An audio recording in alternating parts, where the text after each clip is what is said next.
It's fall. The geese are headed south, and it's time for you to hit the woods. So button things up, find where they hide, and pattern the deer you seek. Come into Cabela's Great Outdoor Days and save over 20% on Herter's select grade handgun ammo. Save $180 after mail-in rebate on Walther PPS M2 pistols with instant savings of $80. And get a Vortex Diamondback 3.5 to 10x50 V-Plex rifle scope, just $149.99. Shop in-store and at Cabela's.com. Blog Talk Radio. Well, hey there, everyone. I just realized this morning, or should I say this afternoon when I was looking, that the last show I did was actually almost a month ago. Holy shit. That's all I can say. That's like the least professional thing I'm going to say before I actually start the show.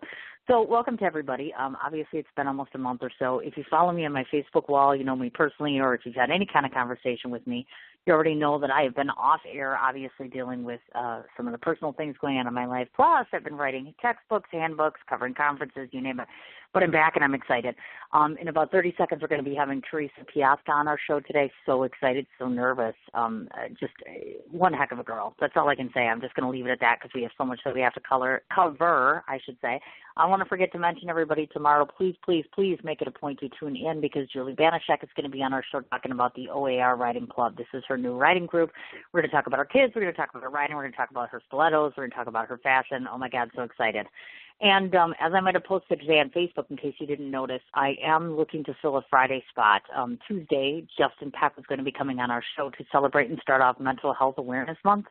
Unfortunately, he has pneumonia, and hopefully with any luck, it's always going to be recovered soon. We'd like to get him in during the month if we can. So that left a vacancy. So I'd like to do a show today, a show tomorrow, and a show on Friday if possible. So publicists listening in, anyone I might have forgotten, please be sure to approach me and let me know if you've got somebody for me for Friday. So without further ado, instead of letting Theresa hold on the line, let's get her on and start talking to her about Puppy Mama Incorporated. Hi, Theresa. Hi, Cindy. Thanks for having me. Oh, my God. I'm so nervous. On your I can't stand it right now. I'm so excited and nervous. I can't stand it. You scare me. You scare me big time. Oh, my God. You're a big deal. You're a huge deal. Huge. Puppies spread, love with puppy licks. It should be less of a scare. It should be full of happiness and laughing. You, as in Theresa, are scary. I mean, scary, good, scary. Let's just start off by that. First of all, there's a lot of ground to cover because there's a lot that I know about you. And you're impressive in more than one area. And I always like to have people on the show that are impressive in multiple means. And obviously, you've done more than one thing in your life. So we're going to kind of bounce around a little bit. We'll talk about you as a person. We'll talk about you as a professional. We're going to talk about some things you don't think we're going to talk about, so I'm really excited. I want to start off by talking a little bit about, obviously, you're the creator of Puppy Mama, but you had a life prior to that, clearly, and you've done a bunch of different things. First of all, I wanted to talk about a little bit of your history with J.P. Morgan, because I know you come from a financial background. So I understand that part about the business. So I was just curious about what intrigued you to J.P. Morgan, just because I look at you, and folks, if you take a look at her on her page or otherwise, it just doesn't seem to melt within your mold. Does that make sense?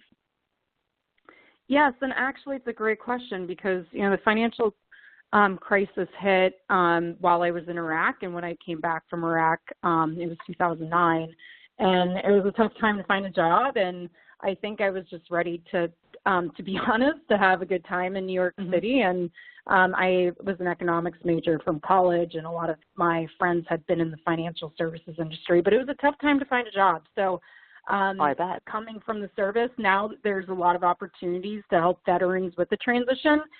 That was the path that I was familiar with, but they were not there was no process to go from being a captain in the Army to a sales and trading desk. So it was an entrepreneurial experience within itself to land a job, in the financial services industry on Wall Street during the financial crisis. So that's what happened. I love the people that I met.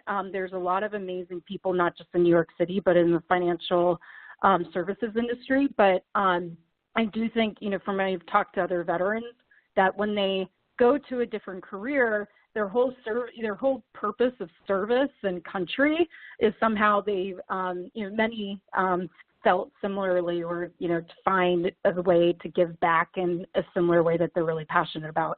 That was always kind of lacking, to be honest, when I worked in the financial services industry. But I did help veterans get hired. And that was a way that I felt that I could give back. But in time, when I moved back to California, to the Bay Area, I was constantly introduced to so many people in the Bay Area that were truly following their passion and really wanted to make the world a better place. So I decided a year ago to leave JP Morgan and, kind of go on a health recovery journey because it was necessary. And my pup has helped me discover the power of canine therapy and puppy love, and that if well-behaved dogs, there are many well-behaved dogs in the world. If they are well-behaved, they should be able to join us. So increasing pet access is another mission of mine. Oh, nice. Okay, I got you. Yeah, because it just seemed odd to me because I was looking at your resume, I should say, and I'm looking at this and I'm thinking, something about this JP Morgan thing just wasn't adding up to me because I'm like, I could see the other stuff, but I'm like, yeah, okay. This just was not adding up to me, so thank you for that. Obviously, of course, we want to talk. Well, let's face it. Have you looked at yourself? Well, duh. Of course, you look at yourself all the time. So here I am on your page, and those that are listening in, if you go look at Theresa's personal page, or even if you look at her actual Facebook business page, which is Puppy Mama Incorporated, you're young, you're beautiful. You don't fit the classic persona of what your life has meant to you. Meaning, for instance, you used to work for JP Morgan. Now we're going to talk about your life in the service. I'm looking at you and I'm thinking, yes, she's a red carpet girl. She's a girl that belongs on a red carpet and all sorts of things like the Met Gala or any of those really cool things that go on in California and New York City. Would I see an Army uniform? No. I'm terribly grateful that you had it on, but I'm like, do you know what I mean? Do you ever get that where the way you look is not matching to the life path you've taken? Actually, you're very obviously good at what you do because this has definitely been a reason why I think one thing to go through tough times in the service, another to constantly relive it. That a lot of women in the military, I was in a combat unit in the field artillery brigade, and women fight 3 battles. 1, the battle to be respected in uniform. 2, the battle to protect their body. And 3, the battle itself. So to constantly relive after I had done all those things, the fact that I still, walking somewhere with a service dog, people think I'm lying. Or I go to an event and I'm with my husband, everybody, thinks if it's a veteran-related event, they go up to my husband. So it's a constant slap in the face that women veterans feel, and I really hope to draw awareness that women veterans did serve. I think don't quote me on this, everybody, but I heard that there are 2 million women veterans in the United States. We're a big force, and a lot of, I think, frustration regarding not being taken seriously with our service. I led well, and I received a Bronze Star Medal for my service leading a big, group of soldiers in combat. But, the gratitude afterwards, when I order an Uber to come pick me up with waffles, sometimes they drive away. So that's just the reality of being a woman in uniform and with blonde hair. No, I totally understand what you mean. Though. Well, and of course, first of all, we should all say, and I'm speaking on behalf of the 60,000 people that listen to my show, we should first off start by thanking you for your service. Because, of course, I, for one, along with millions of other people, I'm sure, are very appreciative of that. You gave up your time, your life, and as you're talking about, I see this everywhere. In fact, I deal with bikers often, and I have a lot of friends who are female riders. I have a female rider coming on tomorrow. Same scenario, where it's a male world, it's a male society. They tend to gravitate to thinking that it's a male first, and it's very frustrating. I want you to talk a little bit, because I know in 2008 you were on deployment for 14 months in Iraq. Put us into your world a little bit, because I think sometimes people don't really get a sense of, yes, we all have a reverence for our armed service people that serve time, et cetera, but we really don't get a bird's eye view of what you were looking at. So maybe talk a bit about your experience in Iraq, and then talk a little bit about, do you have any potential fears about the current status of the United States today, just judging by all the things that are happening? Well, those are great questions. I was in a field artillery brigade, and I was a chemical officer attached to that unit. But as one of the very few chemical officers, I was part of this field artillery 41st Fires Brigade family. And when we went overseas, my brigade commander, who's the number one at the top of the unit, he put me in charge of all their base defense and access control and security. So the base had, if you think of base defense. Usually you think that there's a wall. Well, when we arrived, the wall was, we had 27-kilometer perimeter near the Iranian border, and only a third of it had at least a concertina wire fence. The rest of the two-thirds is just a dirt berm. So leading access control and base defense and security was not just revamping the physical security of the base, but also starting a response force to indirect fire attacks, to other types of things that would happen. But also, we were on a base that actually we helped the Georgian army to leave during that time. It was the first 2 months. We had a base that, when we first arrived, had, I think, 13 coalition partners. So we had people from all over the world, different rules. So to try to create some rule and order to avoid accidents happening within the base. Like, for example, I'm not going to say which country it was, but there was Humvee racing on the base when I first showed up, and to say, hey, oh my God, and one of them flipped over. So creating some sort of rule and order was important too. So I started a police force. So what was exciting is that when I was in Iraq, I had my brigade commander believed in me, gave me such a breadth of way to, make things happen with limited resources. But in time, he kept, my team was just 2 people. And then I had others that were attached to me. But when I left, 3 officers were taking my job, with the next unit is what I remember that they were sharing with me, because, we led multiple different organizations on the base. And, whether they changed the organizational structure, it just turned into a big force. And so at the end, the majority of the time I had 350-ish Ugandan guards under me and my team because we led triple canopy security. We also led the human intelligence effort of screening locals as they were coming into the base, because that was the form of access control. And it was a very incredible experience, and it was busy, and I can't believe it's been almost 10 years because it's been a living part of my life every day. Oh, I imagine so, definitely. And obviously, of course, like I said, with the state of things are, obviously, of course, we've all voted how we voted, but the reality of the situation is we're living in some scary waters right now. So obviously, as a former military person, maybe you can speak to us in terms of, are we at this point in the year 2017, do you think we're geared up and prepared for this possibility of what everyone calls an eventual nuclear war of sorts that could occur sooner than later? So with my health, I was trained, thankfully, to the Lone Survivor Foundation. They trained me that when I wake up in the morning, you're given 12 spoons. It's a 12-spoon theory. Pick and choose how you spend your spoons. And from someone trying to recover from PTSD, there isn't a cure.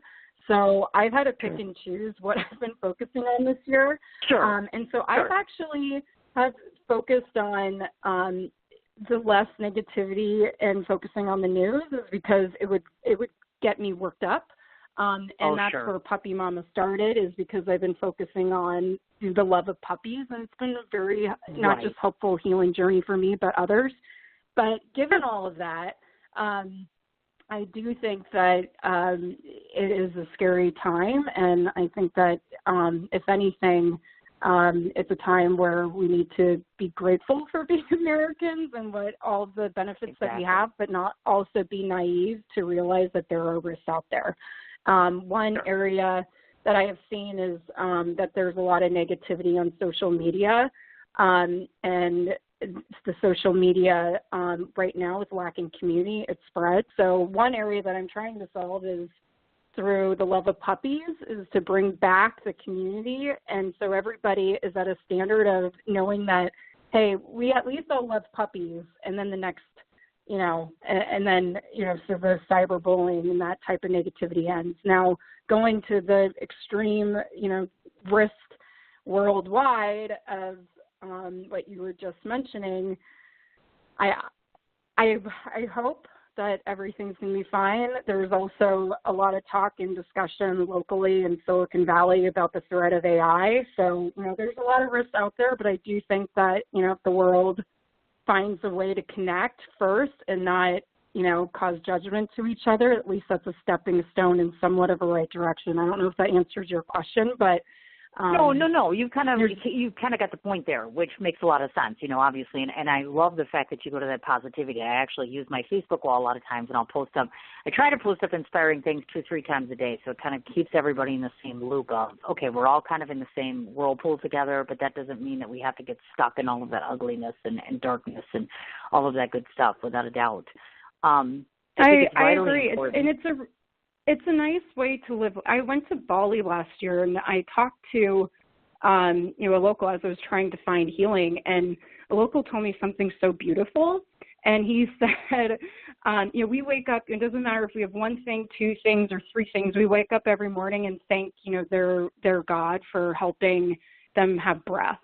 And it was something that's been in my mind the past year. And what I have loved and appreciated about dogs is that Waffles every morning makes me so happy to wake up. So, finding a way to serve in a different way, I've become really passionate about pets, is because they force you to live in the moment. And I think, right now everyone's fear-mongering about politics, about government, about X, Y, and Z. And I think, my little neighborhood in San Francisco, you go outside, people have a positive connection with each other because the dogs are that bridge and bond. And I think, humans need that connectedness. Sure. And, that's what I'm focusing on right now, is at least this is the way that I can help in a world of extreme, I guess, question of what's going to happen. You betcha. I understand completely. Excellent answer there. Now, I want to inform everybody, not only is she absolutely breathtaking in terms of looks, now listen to this. She's achieved a BA in economics from Wellesley College. In 2016, she attended the Stanford Graduate School of Business in the Ignite program, and she also went to MA Institute of Technology. So here's my question to you, because most of us will never step foot in sort of an elite college such as Stanford, for instance. So maybe just share with us a bit of what you took away from participating in that program. And is that also available and open to individuals listening in today who might have an interest in pursuing something like that? Of course, Stanford, so all those 3 programs, first I'd have to say Wellesley. If you meet I went into Wellesley already a confident individual. I grew up in Sonoma County, but Sure. when you meet other Wellesley women, they really, find a way to build confidence at that school, for any person. So when they leave, you have this network of women who really believe that they can make a difference in the world, which is nice. MIT is where I was trained to become an officer. I studied military science there. And then Stanford Ignite was, I'd have to say, the best educational experience, out of those 3 that I've had. And because it's mirrored all of my backgrounds of the financial services, plus, my service in the military, because serving in the military as an officer, you're constantly put in situations where you have to make things happen out of ambiguity and the leadership and being creative. So partnering that with, the lessons learned from, what do investors look for and expect? That was actually, and how to do B2B business. That's something I took away from the financial services sector. So with all that prior knowledge, then going to learn design thinking and how I could leverage design thinking and lean startup methodology at their Ignite program was so powerful to me. I keep telling them all the time, every day, that I would love more veterans to be able to go through that program, is because they already have a lot of skills, but then how can you build an app? How can you learn how to leverage technology now? What type of resources do you need to, make things happen in the 21st century? But the skills are already there. So something that I walked away with that I think is the most powerful learning experience that I had at Ignite this summer. I walked in, I thought Puppy Mom was going to be a fashion brand. Through the design thinking, and which it is, the fashion brand is going to grow in tandem with the social media company. But through the design thinking class, it was all about, do not build something you think that people want. Go out and talk to users and ask them, what are their key problems? And when I left Ignite, I did just that. And since, I've probably talked to thousands of dog parents, and the same problems keep coming up. One, they want to be welcomed or appreciated for where they spend money when they have their dog with them. It's like getting a credit card chopped off in front of you, or chopped up in front of you if you spend money somewhere where you're treated badly. So that's number one. They want to make it easier for them to bring their pup, especially air travel. Larger dogs get put in cargo. A lot of people are concerned that their dogs won't make that trip, and it's inhumane. And then the other key thing that kept coming up is that dogs don't live as long.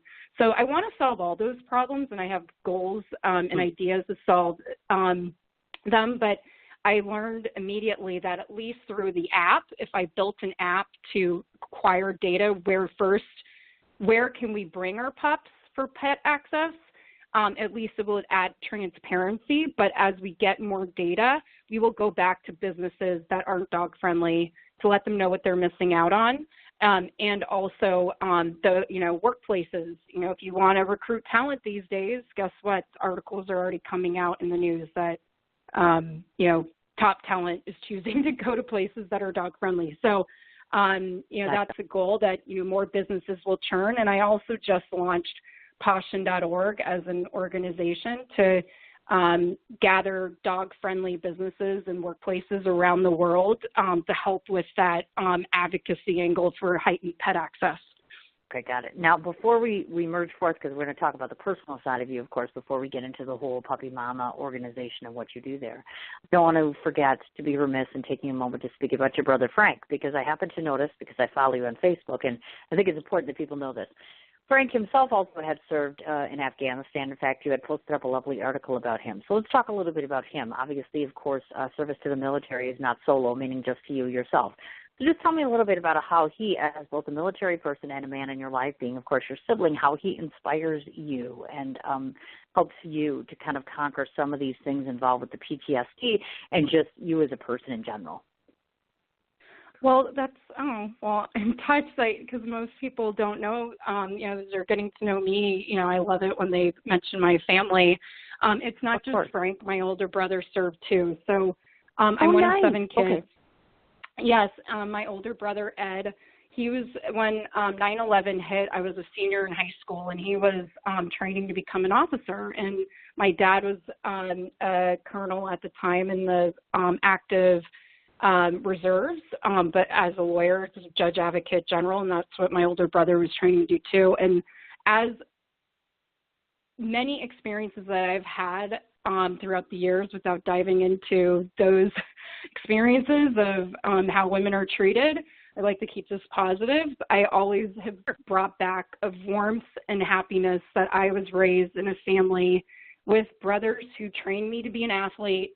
I remember my older brother, Ed, taught me how to catch a football. So when I was, in the Army and we had football, practice, but, some of those mornings, they were surprised that I could, do a running leap and catch a football, which was kind of fun to think about growing back. So it always brought warmth about how my brothers have been such an inspiration in who I am today.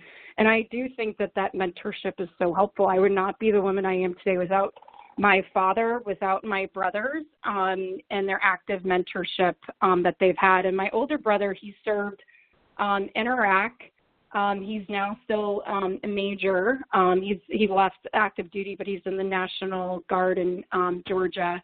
He was one of the first units that got brought up to go to a 15-month deployment. So he was activated really quickly. He left for 15 months, and fortunately, he was able to come back just a couple days early from his deployment to say goodbye to me. So my parents have been through a lot. So it was about 3 years. And my younger brother, Frank, at the time during those 3 years, he was at Yale. He was a soccer player. And 3 out of 4 years, he had 2 siblings who'd served overseas.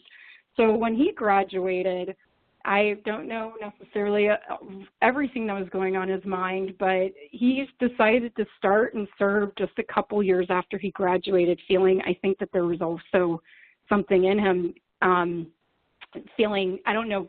I have a youngest brother, John, just put it this way. I told him, your sibling served. go do what you want to do. Like, no guilt, nothing. Believe me, our parents will, sleep at night, like, don't feel like you have to as well. Because Frank, he's just full of, he's a special, very, very, special person. He has a huge sense of duty. He's athletic. He's brilliant. And I think, him, he's one of the middle children, and he just saw his siblings serving. So he just felt like, I can't speak for him, but, I think his actions say a lot of probably what was going on in his head. But his year of when his first year starting, he went from boot camp because he had to go through basic training. Then he went to OCS to try to become an officer. Then he went straight into infantry school, IOBC. Then he went straight into Ranger school, straight into the school where he was trained to jump out of airplanes. And then after that, he went, I think it was a couple of months, and then he went off to Afghanistan. So that 3 years, I'd say, for our family was, we're happy that we're all okay today, and we have a lot to be grateful for. Oh, I bet, definitely, without a doubt. So thanks to your siblings as well for their service. I just thought that was so neat. I'm like, we need to talk about that because I'm big on that. I like to acknowledge any and all outside forces as well as the obvious and beautiful and talented Theresa. So we want to talk about you as a person because, first of all, I want to address this because oftentimes when I post up about my shows, people look at the site or they look at the page, and then they look at you. So I have male friends, and, of course, so just so you male friends know, right off the bat, she has a husband of 5 years, so yes, that's right, you can't hit on her, just in case you were giving that thought. So we always like to talk about spouses because you have one and I don't. Shocker, but that's okay. I am of the belief myself personally, because I know this from experience, that oftentimes the people in our lives, especially those that are significant others or spouses, certainly make a huge and sizable difference as to who we are. So tell us a little bit, because I saw he just had a shout-out to your husband, because I just saw that he had a big thing happen in New York City, correct, if I'm not mistaken, something having to do with his career. Let's talk about it. I'm very proud of him, and, we've gone through a lot together. I actually met him 6 months before I deployed to Iraq. It was one day I said I was leaving Fort Hood for the day to go to Austin. It was an hour away, and I met him, and we stayed together throughout the school experience, and he's been, PTSD's hard in a relationship, and we've excelled. Even at a time when in deployment, when I was coming back to Fort Hood, people said, you'll never make it. We were only dating at the time because the divorce rate was really high, and we weren't even married. So we have gone through a lot together, and right now it's been really sweet to see how much happiness he gets from seeing that Waffles brings me a lot of happiness. So, and he's been a great, partner as I'm starting this business. So, something that is in my mind as a valid truth from what I've seen for women in professional settings, how important it is if, who they choose as a spouse to have them be supportive, whether it's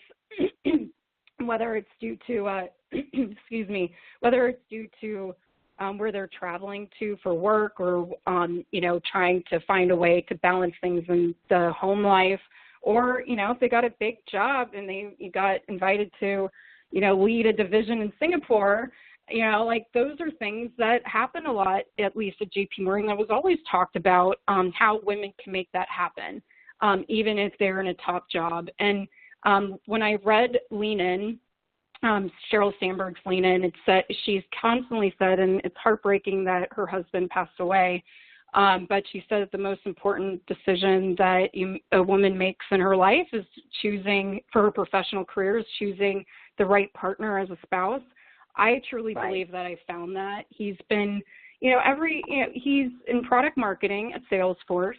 He's very talented, but he's also, when people say you need to have a technical co-founder or a co-founder, he's not a co-founder, but he's a confidant. And he's been very helpful as not only in support as I grow this business, but, bouncing ideas off of each other on the weekends. So he has a busy job, but, when he is home on the weekends and not in New York or around the world, it's been, wonderful to see puppy mama grow together, I guess. It's been fun. Oh, nice. Very nice. See, so congratulations on that, because I know it wasn't so long ago. It was 5 years, so that's absolutely awesome. And it gives people like us, meaning me, and others, hope that there's actually something out there, because I know what that's like. Yeah, because I'm so anti-men right now, I repel them. So they're all Satan to me right now, but I'm sure your husband is Satan. So that's a good thing. So we'll just, we'll move right along past that one, but congratulations, and I mean that. And congratulations, Jeff, on your great accomplishment today. Well, I'd have to, piggyback on what you just said. He also came into my life at a time when I was dealing with a lot of harsh experiences, and Sure. I do think when you least expect it, someone's going to come in, and recently it's been my Waffles to help you through really maybe turn your ideas upside down, where I really needed to have a male in my life at that time who outside of my own family, who loved and appreciated me. Looking back, that was very helpful, and it helped me get through what I did in Iraq. So, when people say it takes a village, it's so true. And right now my Waffles is pulling her extra weight. That's awesome. We're gonna get to her, as a matter of fact. So 2 cool things that I noticed about Theresa that I like right off the bat. First of all, actually 3. First of all, she likes Real Housewives. And, of course, I interview the Real Housewives, and I've met them, and they're awesome, so I think that's cool. Second of all, she likes wine, in particular Pinot Noir. Awesome. Can't not like that. But third of all, she likes this thing called Whiskey and Lace blog. I'm like, how do I not like a woman who likes a Whiskey and Lace blog? So I have to ask, what the heck is a Whiskey and Lace blog? Because I didn't get time to read it, but I'm so asking her. Oh, well, I'm so happy you are, because my childhood closest friend, Erica Arnerich, she inspired me. She inspired me when I was in New York. She was, starting her own kind of fashion line, and it was called Whiskey and Lace, or not necessarily, it was more of an e-commerce store, and she grew a really good following on Facebook, and she just launched her blog, I think, in the past year. And so when I was starting to think of something called Puppy Mama a year ago, she said, hey, Teresa, and I gave her a call, and she's like, Teresa, that sounds great. And at a time when other people were like, what are you doing? You left JP Morgan to start something called Puppy Mama. She was like, Teresa, that's great. You should start an Instagram account for your dog. And that's how a lot of this all started. I found product market fit. And because of her and her friendship, I'd have to say, this is what people need right now. Women need to support each other, lift each other up. A lot of how I've been able to gain momentum is by that tidbit that she shared with me from the influencer realm. I became a digital influencer, just organically from her, sharing that with me. And Waffles is, developed traction at waffles.cavapoo, and I shared the adventures of her and me in Costa Rica, and one of the photos got picked up by Lily Pulitzer brand and had 20,000 likes within a couple of days. So I knew that there was a product, and I knew that there was a market. And so then a month or 2 later, I went to Stanford Ignite and kept iterating the idea. But, it was because of Whiskey and Lace, and they were a sponsor of ours at our launch party, and she's just a very special friend, and I recommend everybody to check her out and follow her. She's such an inspiration. And being from Sonoma County, she's featuring the beauty of the wine country, which is also pretty awesome. Awesome. That is, I'm so following this woman. I can't stand it. This is awesome. I'm going to have to bug her to come on my show now, because I get excited when I learn about new people. I'm like, they still have to come on my show. They have to. And she's, crushing it. She has, a young child, and she's just turning into such an inspiration for young women. And, she's, of course, we both grew up in an area where we were encouraged to shoot for the stars. And you can tell that just from her watching her own stories, she's crushing it. That's amazing. I love it. And I love to hear success stories. And I do that all the time. I try to promote other females, because God knows there's a lot of catty people out there. Unfortunately, in my industry, it's just one of those things. So it's very refreshing to see people supporting one another, and I wholeheartedly advocate that. Speaking of supporting, oh, my God, so, of course, she's in San Francisco, folks. So, of course, she's a fan of the San Francisco 49ers. You have, the hottest guy in football ever living in your city. Let me just say that. I'm not a football fan, so it's ironic I'm saying this, but Colin Kaepernick is hot. I'm just going to say that if you're listening, Colin, somewhere, whatever you're doing right now, even though some people don't like you, I still think you're really cute. So I'm like, that's awesome. I love the fact that you dressed up as Dorothy with Toto for Halloween. That is major. It's like one of my favorite movies of all time. I'm like, she's so cute. She's got her little thing with her little cutesy little Dorothy outfit on, and you had your dog with you. You look so cute. I love it. That's awesome. I love that you think it was Dorothy. I guess it totally looks like it. My husband and I went to a wedding, actually, in Austria, so we were like an Austrian family. Yeah, but it's very close to Dorothy. Way to go, journalist. Yeah, that was off the mark. Thanks a lot. I'll be getting a new job tomorrow. Okay, then. So much for Dorothy. But it was cute. Just going to throw that out there. It really was cute, folks. You should look at it. It totally looks like Dorothy. It does, it's really right? cute. I guess I should start saying that. Okay, you're going to have to start toting Dorothy, and you can quote me and say it's because Cindy, I was on her show, and she said this, and I'm like, okay, great. Major journalistic faux pas. Okay, thanks. I'm glad that you brought that to my attention and 60,000 other people. That's really nice. Moving right along, let's talk about the fact you live in San Francisco, but you used to be a New Yorker. So I have a really big question for you. I'm a Wisconsinite whose second home basically is New York, so I'm going to be moving there within 6 to 7 years. So I'm always asking people that have come from New York City about any good advice, because obviously I have to find a neighborhood to live in, and I think I know where I want to go, but just any good advice outside of the norm, which is I already know people on the subway are going to kill me. I know that taxi cab drivers don't care if I walk. No one is ever going to look at me in New York. I get it. But I'm just curious to get your feedback on, being a New Yorker obviously is different than California. So I guess I should ask you, I'm going to guess you prefer California because I've seen you make comments about living in California and going back. But tell me a little bit about your New York experience and anything you can shed light on for me as far as becoming a resident of New York City. Besides, I'm going to be broke. I get that too. So New York City is I'd say, when they say the city never sleeps, sometimes it does when you need to get your dry cleaning. But other than that, it was always a struggle to get dry cleaning in the city that's supposed to never sleep. But it was such a vibrant place, and Sure. They have had that motto for so long, is because just people are just constantly connecting, meeting each other, and it actually had over time had in a very bizarre way, a small town feel sometimes, because I just walk on the streets and I'd run into random people that I had either known for years or were my coworkers. And it's because it's so densely populated, there's only so many streets in the city, so you'll run into people often. And I thought that was a really cool experience to live. And whenever I go back, I walk around and I go to the same coffee shops either around work, because I worked at 383 Madison Avenue. I'll just run into people all the time, which is just a really warm feeling to have. And I have two sisters that are still there. And it's a great place. I have a lot of girlfriends. And whenever I'm back, it feels like, it hasn't been 3 years since I've been away. But I do, the pace is very exciting. There's a lot to do. There's a lot of people doing interesting things that are very different, but in a very successful way. You have artists, you have designers. The fashion industry has a lot of fun things to go experience it for the ladies on your ladies who are listening. There's a lot of, fun things to do there. And there's always new restaurants and places to get brunch. Brunch was my favorite. And happy hour. Yes. Oh, yeah, I was just going to say, happy hour in New York is essential because, please, you're going to go broke, and I'm not lying about this. I love my city, and it's wonderful, but I know flat out I'm going to spend $15 on a glass of wine, or I know that in certain spots it's going to be this or this or this. So you kind of just get acclimated to certain things. So I've been lately trying to find those happy hours that are really awesome. What part of town did you live in? I guess that's how I saved money. That's how I saved money. Well, right? Going to I know, happy hours. right? Because I had some friends who...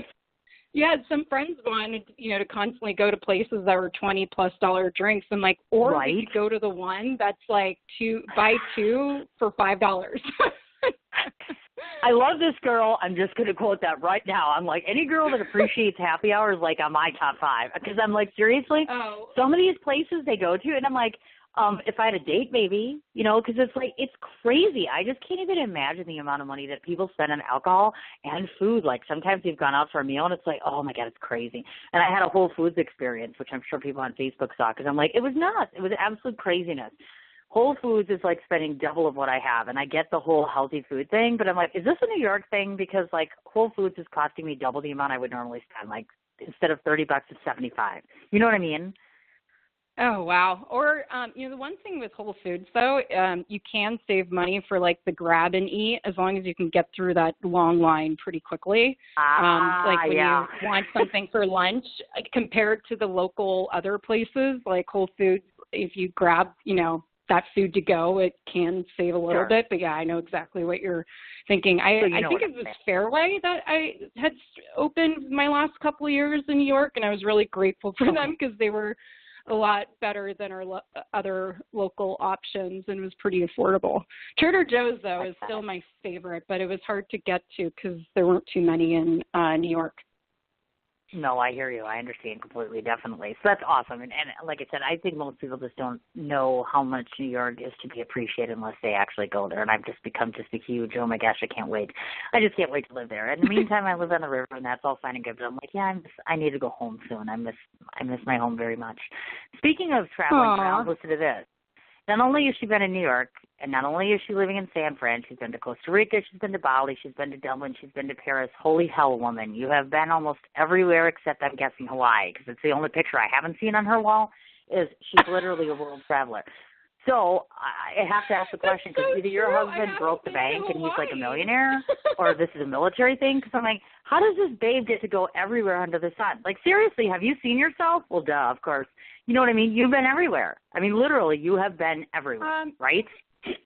Well, I think, I've lived in a lot of places in the U.S. because of the Army, and I think that I have learned a lot about empathy and something that has picked up a lot with my business when ideas, because, with the election, it seemed to me like the cities versus the middle of America and then vice versa, where I've lived in all those places and people are wonderful in the U.S. and it's really helped me to understand common connection that just people thinking differently doesn't mean that they're a bad person. So that's helped. And when I moved to, got back from the Army, from Iraq, I'd spent some time in the Middle East. I went to New York, and, New York, something else about New York, people travel and they spend that, they work really hard during the year. And, when it comes time for them to take some vacation, my husband proposed to me in Thailand. It was the first time I had really experienced a really exotic trip. And we did that in a week. And we had, oh my God, flew all the way out there in a week. And technically you need a vacation from the vacation, but, New Yorkers, at least, the ones that I knew, they didn't. And they just, tried to get to different countries. And what's exciting is that they were constantly just full of love and appreciation for all the culture that they came across and their new experiences. And I've learned that this is kind of where, millennials want. They want to have experiences. And so a lot of that travel has inspired me to start this business. That's awesome. Absolutely. And then one other thing I don't want to forget to touch on clearly is very recently you saw one of my newfound idols. And I call her newfound just because I appreciated her before, but obviously her recent experiences. And my son's a Suicide Squad fan. So the minute he saw her, he's like, oh, my God, she does other movies. And I'm like, oh, my God, yes, she does. And I can't believe that you got to see the almighty Viola Davis speak. Oh, my God, you are my best friend. That is, it's like you've been in the room with greatness. That is, tell me that experience, because that had to be awesome. Can you just say that one more time? I want to make sure I understand the question. No, I'm sorry. One of my all-time favorites, female leads lately over the course of the last, I'd say probably 5 years or so, has been actress Viola Davis. And I had seen that recently, it wasn't so long ago, that you had attended, I don't know if it was a seminar or an event, that she was present and actually speaking at. Yeah. So I was just talking about how much I hate you in the best way possible and so jealous and envious because you were in a room with greatness. So I just wanted to pick your brain a little bit about that experience and what it was like and what you kind of walked away from learning from that powerful, magnetic personality that she is. She, at a time when I again, there's a lot of negativity in the news and the press, and hearing her magnetic story and I was just one of the first tables close, and thanks to Silicon Valley Bank, they allowed me to go to that event. That was really nice of them. And she just brought up some beautiful comments. And, you know, I wouldn't just say comments, they were themes. And one key theme is that her career started taking off when she stopped trying to hide her background and own her story. And she kept saying, you have to own your story. And, you know, she went to Juilliard, I believe, and she said that the whole time she never wanted to tell anybody that she, you know, grew up in a place that, you know, was, I don't want to say dangerous, but, you know, it was, you know, in poverty. And now, finally past Juilliard, I guess she, you know, afterwards she started sharing proudly of what her background was and how it's helped her. And she said that whenever she made that transition is when her career started flourishing. And now she was announcing that she's in a movie that apparently about her parents. It's going to be coming out, which was so beautiful to hear that story. And I think to a group full of women, because it was a women's conference, it's something very true. And it hit me personally because that's, for me, sharing my PTSD story is something that's not supposed to be talked about. And I really am empowered by other women doing similarly to coming out of their hidden shells. I think we'll all be better off if we say no one's perfect and we can help each other get through hard times. Amen to that one. I agree 100%. Thank you for sharing that, definitely. So, Viola Davis, I'm sure you're listening to my show right now. Probably not, but if you are, I'd be more than I would probably give a leg, arm, multiple things if by chance you might happen to come on my show. Just throwing that out there. Okay, so I guess now that we've had enough fun, we should probably talk about the business at hand, which is Puppy Mama Incorporated. But first of all, before we start actually talking about that, we should talk about the bigger issue, of course, which is, I'm sure and I'm certain I have hundreds of listeners. We want to talk about the big issue at hand, which is, of course, there's a number of individuals, both military and non-military, it's important to notate that, who suffer from PTSD. So I'd like you to share, if you don't mind, as much as you're comfortable with your experience of PTSD, and, of course, that'll be a perfect segue into how you started Puppy Mama. Yes. So I had to be, you know, when people ask about entrepreneurialism, and now sharing that entrepreneurialism is, you know, everything in my past. So, you know, if someone thinks in order to be an entrepreneur, you need to start the new Facebook or, you know, start the new VR technology, which isn't true. Like, you know, look at your own personal life and the decisions that you make and how you get there. A lot of times it's navigating waters that haven't been swam in before. So for years, you know, this is one example, for years, since I got back from Iraq, I started seeing the onset of significant pain in my stomach. And I kept, you know, doing the military thing and soldiered on and just kept fighting through it. Right. And I can't describe how hard that was, you know, to keep, you know, to excel in a really challenging industry, and then also dealing with that. And when I came back to California, all the pain shoved from my stomach to my brain. And for 2 years straight, I had stabbing knife sensations in my brain.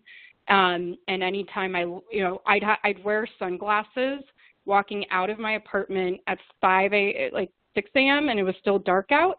And the sunglasses needed to be on my eyes even if it was dark because of the sensitivity just even from the street lights caused a lot of pain. So then when I showed up into the office, I took off my glasses and like, all right, a lot of pain's going to happen. And it kept getting worse, and all of the pain in my brain spread all over my back and neck and shoulders. And now I'm starting to get shooting pains in my brain just even talking about how much pain that was. Oh, no, I'm sorry. And people don't realize, no, it's fine. What people don't realize is that with invisible illnesses, it gets to a certain point, people suffer. And the body can only take so much. And I kept fighting through it thinking, hey, it's going to get better. Just keep fighting through it. And it kept getting worse. And so I ended up going to, I was trying every medication, every therapy that the doctors suggested. And I just wasn't improving. I had constant side effects. And then finally, the neurology department at Kaiser SF admitted me into the intensive chronic pain management program at Kaiser, where I was evaluated by a consortium of doctors, and they're like, oh, okay, you're in the intensive one. So I learned a lot about nervous system health 2 summers ago, and simultaneously I got found canine therapy to try to help me. And in that program, I was the only veteran, but other people had, significant nervous system potential collapses, from a variety of experiences. So I've learned that it can happen to anybody, and a lot of that has kind of stimulated my effort to change, the dialogue according to nervous system health. And we need more women to share. Since I've shared my story, hundreds of women have shared theirs to me, saying, hey, I know that I'm not a veteran, but my dog saved my life from a terrible divorce or, depression, anxiety, loss of a loved one, even cancer. So these stories have helped fuel the global passion.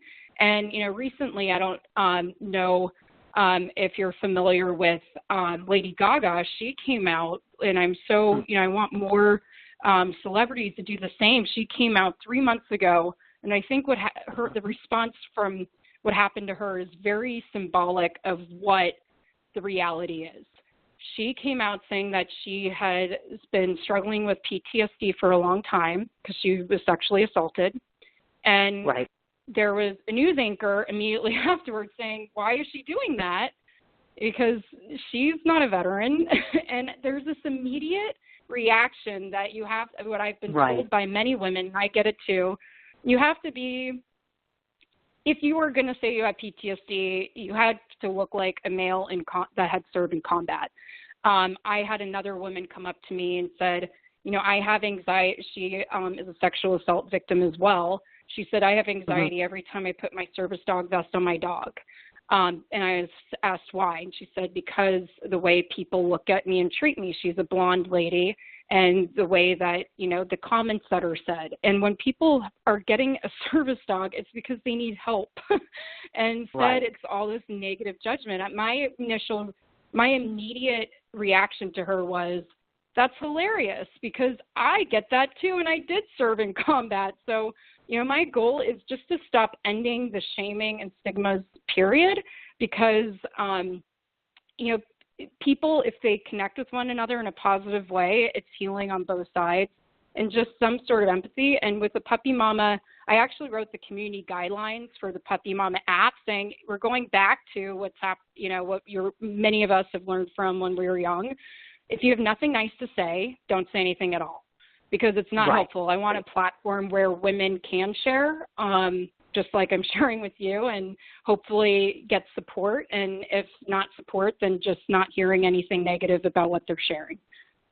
Amen to that. I agree with you. And just as a side note, you'll like this. So I knew I was interviewing you, and I was creeping on your Facebook. I saw your Lady Gaga thing. So I sent a note over to her publicist, and I tweeted her with this link. And I said, I think this woman has something to say to you. So we're going to pretend for a minute, like at some point, because she's not live right now and she's not calling in. But let's just say that we get lucky and Lady Gaga herself, which I also, Lady Gaga, just so you know, I put in a submission to interview you on this show of almost 61,000 people listening in. So she does listen in. Maybe it's this one time. I know, right? Like, if this is the actual show, because, yes, celebrities of all kinds come on, not just you, of course, Theresa. There are other, celebrities that people recognize, like media, for instance. And let's say she goes back and she's listening to this show today, tomorrow, or otherwise. What would you say to her right now? Because she is as are you, basically. You're two of the same fold. Well, I would thank her for being very courageous for doing what she did. And I've actually have been advocating that she becomes one of the key spokespeople at the Lone Survivor Foundation.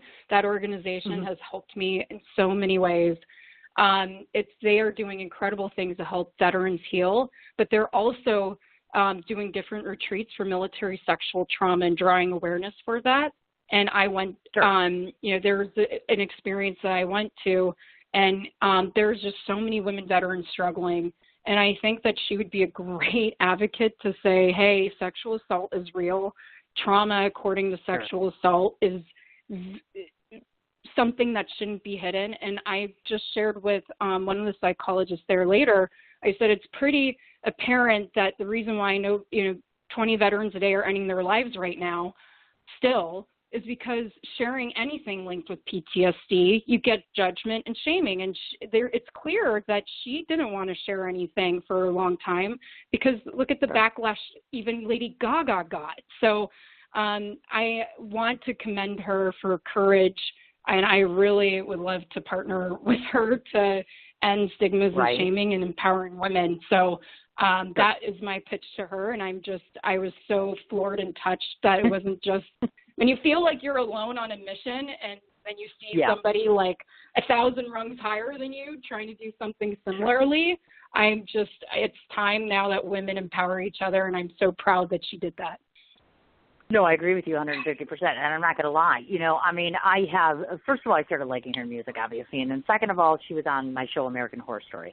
And what I think is really super neat, because I'm on the kind of the flip side of you, I am, but I'm not, which is I've been been a bipolar patient almost 30 years now. And you wouldn't know that, unless you knew me or whatever, because, I know people think I have two heads and that I walk around with a knife all the time and I'm crazy and I have all sorts of alter personalities, none of which are real or true.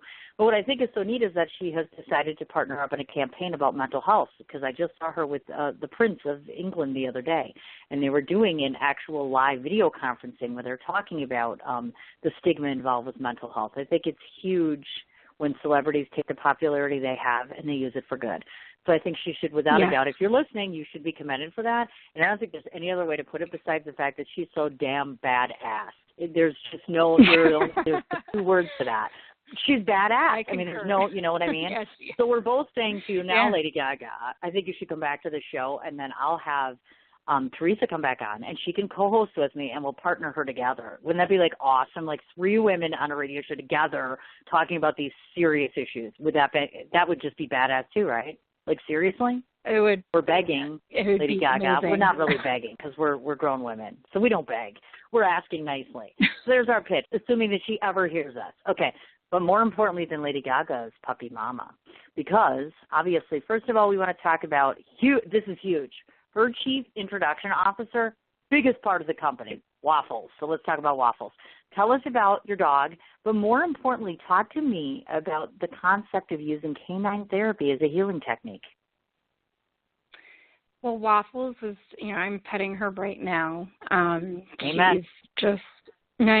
She's just an angel, and, I consider her my angel puppy because she's just been that, and something that I constantly, and as I'd say, a guinea pig of trying to recover from PTSD, it's been my own, I'd say, Everest to try to overcome, because there is no cure and it's just constant trial and error.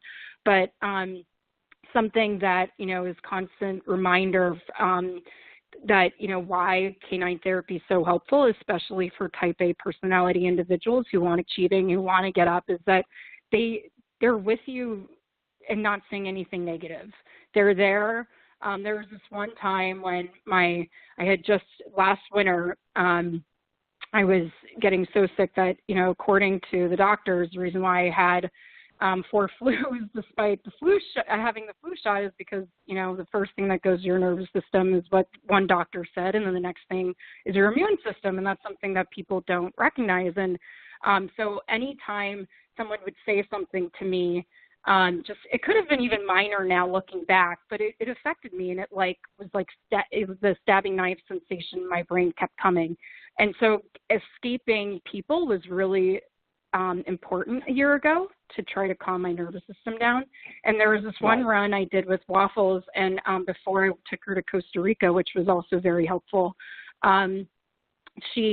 we were on the pier in San Francisco, and San Francisco is so beautiful. And I looked out on the pier and was watching the peace of the lovely birds flying, and just thought to myself how wonderful it is to be alone. And right then she licked my leg. And I looked down and I almost started tearing up, being like, I'm not alone. I have this angel right by my side through this whole thing. And she just is a miracle. And I don't know if people believe in miracles. I'm Catholic. I do. And, she's just, she's been there every step of my way. And I do believe she's a huge reason why I've been able to make it through it. So, that is so touching and very sweet. Yeah. Aww, and veterans, thank you. And veterans, from my personal experience, they get you outside, they connect you with, other people. They are your friends in those moments when, you don't want to say anything, but they also need you. So, I do think there's a long wait list, unfortunately, and this was a huge part of why I started a business called that was focusing on the space. There's a long wait list for veterans to get service dogs, and I think that's a huge shame. And one thing that would benefit is that you have a group of individuals who are so proud of their service. They're proud of being excellent professionals, and then they can't share with their friends, they think, because about what they're going through, and the reality of their daily lives are tough. And if they instead thought about what ends up happening to, unfortunately, 20 a day, hey, I have a dog that needs me, I do think that connection could really help, and it's definitely has helped me, and it's helped a lot of the women that we've shared stories with around the world. We've shared almost 300 of stories of women spanning 6 continents, how their dogs have helped them heal, help save their lives, et cetera. And it's, the passion is turning into just such a wonderful mission, and I think that the world would be a happier place if we had more puppies around, because they do spread puppy love. I love that. That's absolutely awesome. Now, just so you folks understand, so we'll make it a little more specific. Puppy Mama itself is actually a community app. So basically, as you're mentioning, it's connecting women along with their pets, along with pet-friendly places or services, travel sites, things like that. Obviously, the goal here is to make it easier and also the world more pet-friendly as far as that goes. So, let's say you're someone like me, and I'm going to call myself a village idiot because I kind of am. When it comes to technological anything, I'm a dumbass. It's as simple as that. I don't know of any other way to put it. So here I am. I'm the average person listening to this show today. I'm thinking, okay, well, this community, this app sounds wonderful. So tell us the wisdom, Mich, how easy or simplistic is it to get connected with Puppy Mama? It's free. It's very Amen. easy. We built it as a web app first. And there's a couple of different ways, actually, to connect. So if you're a person, we'll be building out the Guys brand later, so please stay tuned. Or you can be, join, Puppy Mama as well. So at puppymama.com, there's a gold bar that you go to, and you press it, and it opens immediately to the app. Or to go directly is app.puppymama.com. And it's a web app, so it's responsive device. It works on iPhones, it works on Androids, it works on tablets, it works on your computer. And you can save it. If you have an iPhone, open app.puppymama.com in Safari, save it to your home screen, and then you can, it looks just like an app that you downloaded from iOS. The Apple Store. And if you have an Android, similarly, do the same process via Chrome. And you can log in via Facebook or Twitter, and you're logged in, and you can just start creating. Anybody can create business pages. We want to create a dog-friendly world faster. The more that people share and connect and rate their stories, the faster we will get to a dog-friendly world, and that's the goal. So would love for people to join the community. Now, my question is, obviously, of course, last I had heard you were over about 10,000 social media followers, which is absolutely amazing because you just started in the year 2016. One of the cool things that I've noticed is that you have a listing on the website of some of the puppy-friendly brands and businesses. They're all different locations, different places and stuff where people can get connected with these brands and businesses that are pet-friendly, because not everyone is, for instance. Are you finding, I'm just curious about asking this because you're a dog owner. I don't happen to be, I actually have a cat, but when you're traveling or when you're going out in the city, et cetera, are you finding that places or businesses or other, just venues in general, how pet-friendly are we? Or do we have a ways to go in terms of we're still kind of like putting the pet ban up there and saying, no, you know what, they don't belong unless they're absolutely necessary? You follow? Great question. And this is a walking guinea pig project as I bring Waffles, who's actually my service dog. And I didn't live in New York, for example, with Waffles. I found Waffles when I had moved out to California. So a lot of this is trial and error. And for service dogs, a lot of this had started from my own personal experience walking Waffles in with me. As I mentioned before, people don't believe that she's my service dog sometimes.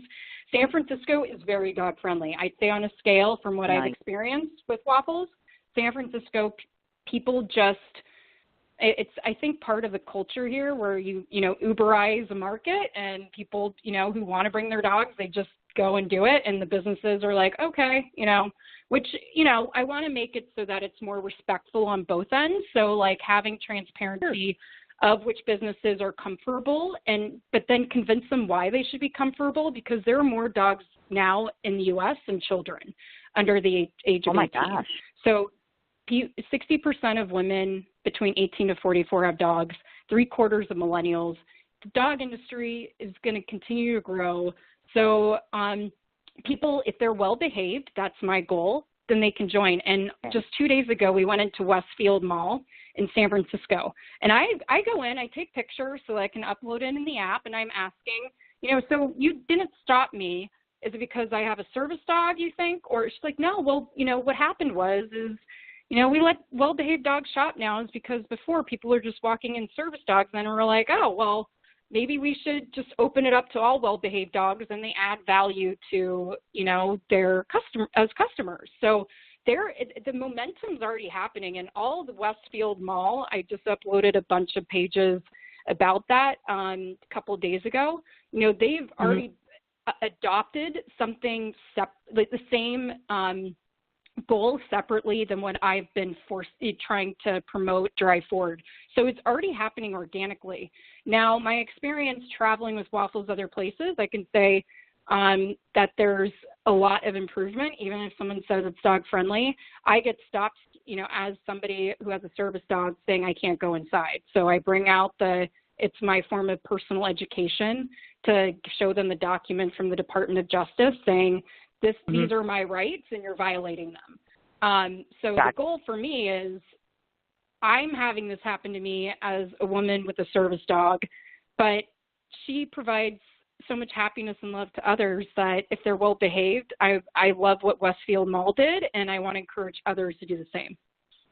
That's awesome, definitely. And do you think that there's a way, obviously, of course, we have a ways to go here when it comes to that, but what do you think might be some of the more indicators or influential points that we can offer to places, whether it's a hotel, a restaurant, whether it's, even just a cafe or whatever have you, to make it poignant that our pets aren't necessarily a hindrance, but more of a help, and that they are friendly enough to be out in public places with us?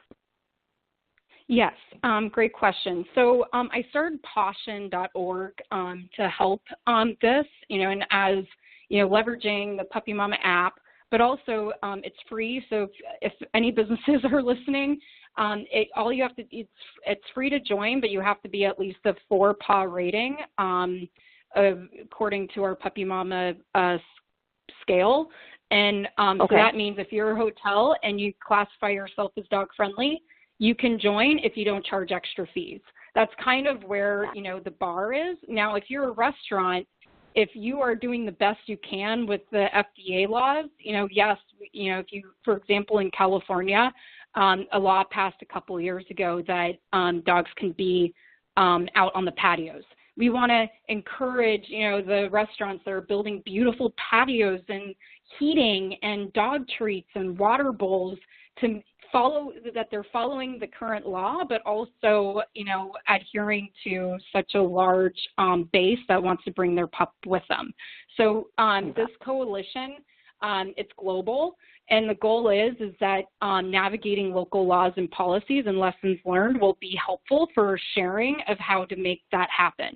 And there was an article that came out recently how workplaces, if top talent is choosing between two companies similarly, and one offers a dog and one doesn't, or allows them to bring dog with them, millennials are going to a dog-friendly workplace. So I see this, the employers, this is going to be a huge discussion for the ones who want to recruit that talent. And in the Bay Area, the businesses that are dog-friendly, I'm already getting traffic for people coming to me being like, my employer doesn't let me bring my dog. I love what you're doing. Can I please come to you? And I said, well, the day when we start hiring, let's have a discussion. But millennials want to bring their pups to work. So that's, a huge mission. But in time to get the restaurants and other type of laws, that's going to take more time to work with governments to try to ease access, on the restaurants, so that they can, bring pups too that are well behaved. Right. No, I understand completely, and I agree 150% there. Now, if we have individuals that are listening in, for instance, and they want to share their messages or their stories or pictures, etc., what's the easiest way for people to approach you and to get their stories up so that other people can connect with them? Yes. So the story you can, within the app, it's very easy. If you upload, if you sign in the app and go to app.puppymama.com/stories, or within the app, there's a middle icon and it looks like a newspaper. Press on that and you can submit your story very easily through the app, and we'll share it on all social media platforms. Just shared one of a cute husky in San Francisco, and there's all these Facebook groups for all these different dogs groups, and this one is just even today, like it was like husky fans, and it's doing really well. People love dogs, and there are there's a lot of people waiting by their mobile phone or something to see what the next cute dog pic is. So we're preferring to share pictures of the human with the dog, but if you just have such an adorable dog picture, we will share that too. That's awesome. I absolutely love that, definitely. And I don't want to forget to ask you how the launch event went, because I know that just in March you launched at the San Francisco SPCA. So how did things go? How was the turnout? Oh, it was fantastic. We actually called it a paw tay. Anything with the word paw in it is kind of turning into our culture, like possum, paw amazing, politics. I love that one. But the launch party was great, and I'm developing a relationship now with the local SFSPCA. There's a lot of work that we could potentially work on, but they, helped us with the space, and we were able to raise $1,000 in ticket sales to go back, to support their rescue dog mission. And also, thanks to Casper, 3 comfy dog beds were also donated. So we're already starting to give back, even though we're in the beginning of, their first step in launching the app. But we're looking forward to helping more organizations, that support, service dogs, rescue dogs, and then also R&D when it comes to, the health and wellness of our pups. So that was a great first experience. It went well. 3 of our developers from Uruguay flew up for it too. So it was a great party. And also Whiskey and Lace, she spoke. I can send you the link. You should connect with her. I would love that. We're going to definitely do that when we're not on air. I'm like that. I think that would be absolutely, totally awesome, because like I said, I'm a huge advocate when it comes to things like that. That would be absolutely amazing. Yeah, I don't want to. I can tell you would have a blast chatting with each other too. Right? You think so? Okay. Well, you're living through this experience, so you can vouch for me, because you're actually on my show, and you're not like, oh my God. At least I hope she's not thinking. Teresa's sitting on the other end thinking, oh my God, when is this over? This sucks. I hate this. This is awesome. I hope it's more of an awesome experience than an awful experience, but we'll find out. I don't want to forget to mention this. Oh, stop. Thank you. I don't want to forget to mention this, because this is important. The true testament, first of all, in any successful business, in my opinion, is the number or the numerous amounts of times of people, pets, or places that you affect. Theresa has had a heck of an effect, because I can tell you, first of all, she was named after the week by Good Day Sacramento. She's obviously been featured by them, as well as the Pet Show in D.C., the Dr. Katie Show, My Kid Has Paws, and OMG, now I really am jealous, the HuffPost. She gets into HuffPost. I can't, but she gets into HuffPost. I like you. I do. I really do. But I'm so jealous. I can't even stand it. And even cooler, she was featured by Wounded Warriors Project, which I think is absolutely amazing. I mean, I don't even know what to say. Remember when I started this interview and I said I was very intimidated and I was very nervous? Well, these are all of the reasons why. You make a substantial difference to other people and other places and other pets. And I think that's substantial, that you've contributed, both by being in the military and both by helping millennials and all sorts of other women out there who have and are suffering from the same thing. But I'll put that all in my little wrap-up at the end of this interview. There's only a couple quick things. Can you believe that this has gone on like an hour and 15 minutes? Isn't this wild? Well, we could talk all day. I know, right? Exactly, except for the fact that, oh, wait, there's wine involved later, and those, right, and articles I have to write for a publication that I might want to get paid for, and a textbook I have to finish because I might want to get a paycheck. But yes, otherwise I would sit here all day long because men are Satan, so I'm trying to avoid them by doing work. Did I say that again? Yes, I did. Okay, a couple quick things that we don't want to forget about, which is I'm going to tell the listening audience how they can find you, all the various ways on social media and otherwise. But before I do that, I do not want to forget to mention this. Dana Humphrey of Whitegate PR is responsible for setting this interview up. Dana and I have been friends for a while now, and every time she sends me someone, I get excited. I always say yes. Why? Because Dana has to be one of the most fundamentally fun, one of the most beautiful women I know in New York City, and one of the most genuine. Every client that she sends to me is above and beyond, just exceptional. So Dana Humphrey, I miss you. I say this every time. I miss you very much. I'm coming to New York City next week.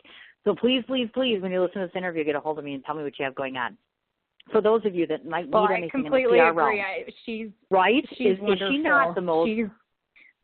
Oh my God! I was just chatting with her right before this call. She goes above and beyond to ensure that, you know, she takes a lot of pride in her craft, and she's very skilled at it. And she's also a great person. I think that is the best professional ever, and more women need to be like her.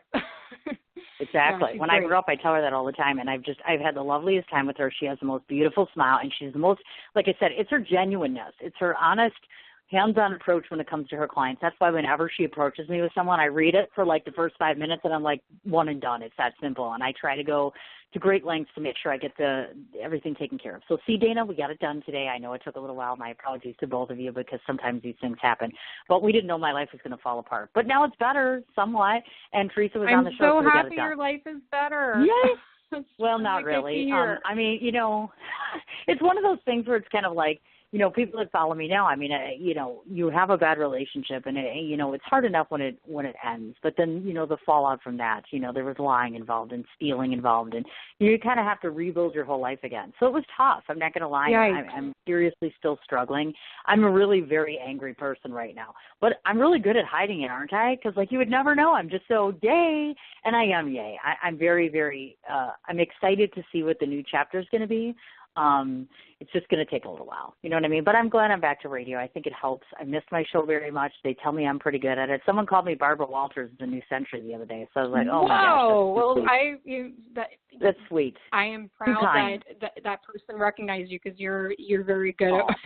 I'm on the other end. I'm like, wow, she's good. No, I'm blushing. I'm blushing, folks. You can't see it, but I'm totally blushing on the other end. So I did not want to forget to mention Dana because, like I said, without her, I don't get half of the great people that I get on the show. So, Dana, I love you very much, and I hope you're free next week so that we can do this. Now, to you folks that are listening in, I'll rattle all these off, Teresa. You let me know if I forgot anything.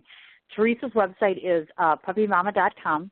She can be found two places on Facebook, which is her business page, which is Puppy Mama Incorporated, and her personal page. And Teresa's last name is spelled Piasta. She is on Twitter, which is @puppymama_INC. She has a LinkedIn profile. She's on Pinterest. She is on YouTube.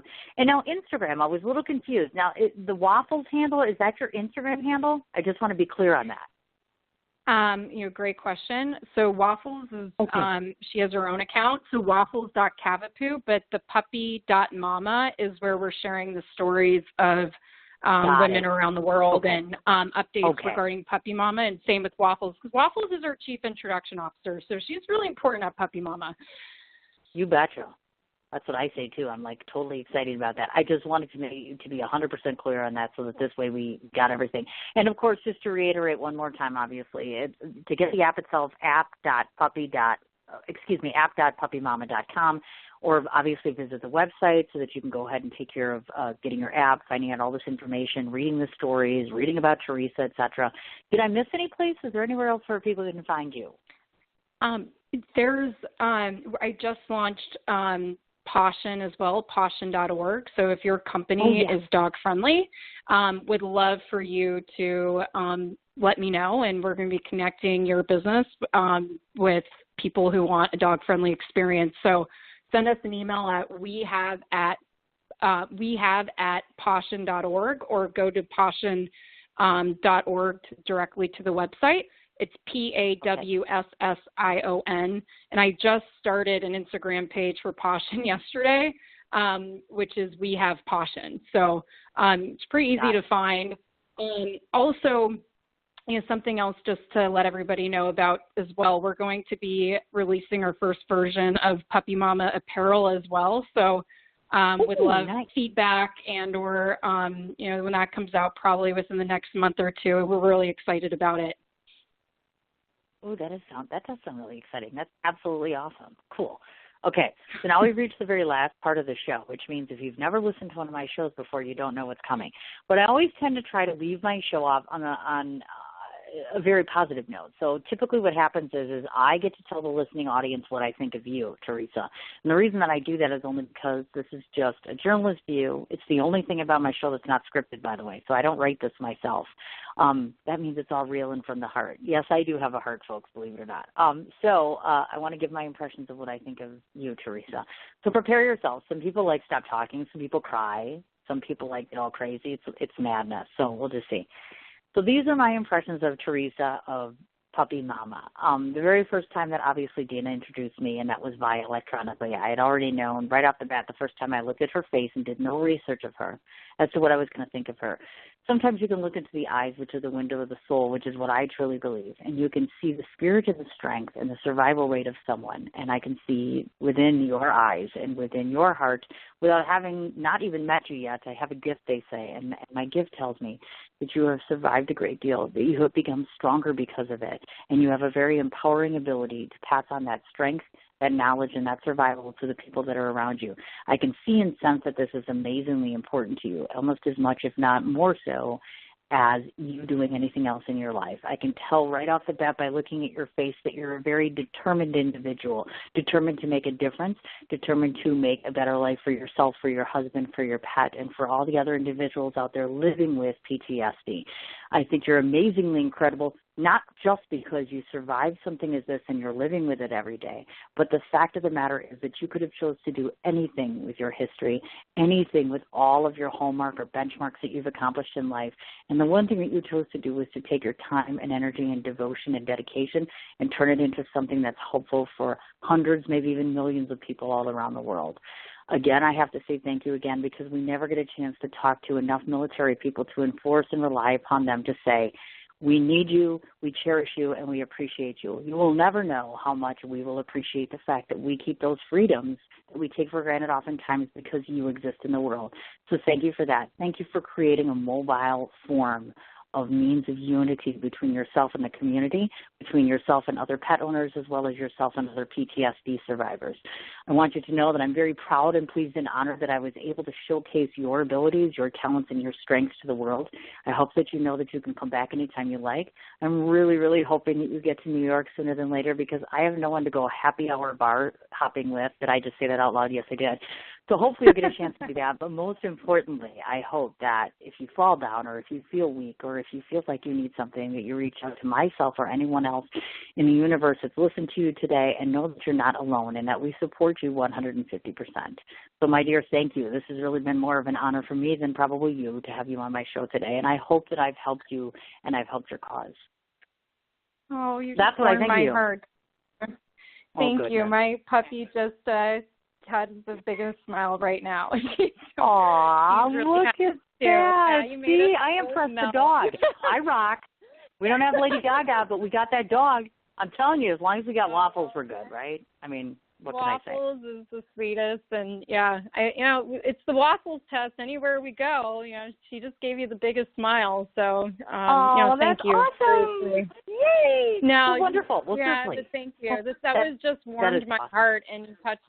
I can tell you just touched a lot of different points that nobody else has shared in the way that you did. So I really want to thank you for caring and for sharing my story in a way that it's not just the tech app, but there's a lot of why the tech app has happened and where I'm at because of a lot of the pain and suffering that, many people helped me get through it and, fighting through it. I want to encourage other people similarly. So thank you. That meant a lot to me. Oh, of course, without a doubt, certainly. And so, like I said, you have an open invitation anytime you'd like to come back. And like I said, please let me know about the New York thing, because I love to meet people that come on my show, obviously. And not everybody has the same appreciation for New York necessarily as we do. So I think it would be absolutely awesome. And just as a reminder to you, and I'll let Dana know this too, about 2 hours after our show is finished here, it becomes archived. So you can go back at any given point in time, or any of your fans or followers can go back and listen into the show. Certainly, and I wish you tons and tons of success. And I do get out to California. I don't a whole lot. I probably should because I'm in entertainment, but I'm going to try to make it a point to get out there more so, and I would love to come back and visit San Fran. I haven't been there in a while, and so it would be a treat for me to have a reason. So you're giving me a reason to come, so thank you. Wonderful, and, yes, like I said, we love it. We can go to a yappy hour or puppy. Oh, that would brunch. be absolutely awesome. And we could drink cheaply, and we could have pets there, and we could talk about boys or, well, Satan or whatever. We'll think of something. That would be wonderful. But thank you. I appreciate all the time and your patience, and please don't be a stranger. We'll be talking soon, I'm sure. Wonderful. Thank you so much for having us, and stay in touch. I will do that, Theresa. You take care. I'll talk to you soon. Bye. Bye. Okay, folks, with any luck at all, hopefully I did her justice and I did okay today. God, I hope so, crossing fingers. One more time, I want to remind everybody, the biggest two places to find her, puppymama.com is the website. Facebook page is Puppy Mama Inc., INC, period. And she also has a personal page. Again, it's Theresa, last name spelled Piasta. Obviously, the app is app.puppymama.com. Her Instagram, which you mentioned, which is puppy.mama, and waffles.cavapoo, which is CAVAPOO. She has a LinkedIn profile, YouTube, Pinterest, and on Twitter it's at puppymama_INC. One more time, I don't want to forget to mention Dana Humphrey, which is not only the publicist that arranged for this interview, but a dear friend of mine and also just an absolutely phenomenal publicist. So if any of you are out there who actually happen to have any form of a pet product and are looking for representation, she is based in New York City, but she will handle you just about anywhere. WhitegatePR.com is the website. Her name is Dana Humphrey. She is also on Facebook as well with the rest of us. I want to say a huge thank you one more time to Theresa Piasta one more time. Without you, we wouldn't have had a show. Thank you so much. You heard everything I said about your contributions everywhere, so thank you, thank you, thank you. Want to remind everybody of a couple different things. To the fans and followers of mine, thank you 100 times over for being so patient the last month while I was off air. I appreciate it. Thanks for listening in, supporting, sharing my links, sharing my show information. Just being supportive to me is greatly appreciated. Reminder to everybody, tomorrow, Julie Banashek, 5 o'clock Central Standard Time, will be on the show. She'll be talking about her new writing group, which is OAR, along with talking about her writing experiences being part of a female writer group, along with her kids, her grandkids, all of her various hobbies, her stilettos, which hopefully I'll talk her out of some of them. Just kidding, Jules. 5 o'clock Central Standard Time tomorrow. Watch the show page as it relates to my shows on Friday. I'm going to get the heck off of here. I got 3 articles to write, and I've got a couple conference calls. I hope you guys get outside, enjoy the lovely weather while it lasts, and we'll talk to you tomorrow at 5. Take care.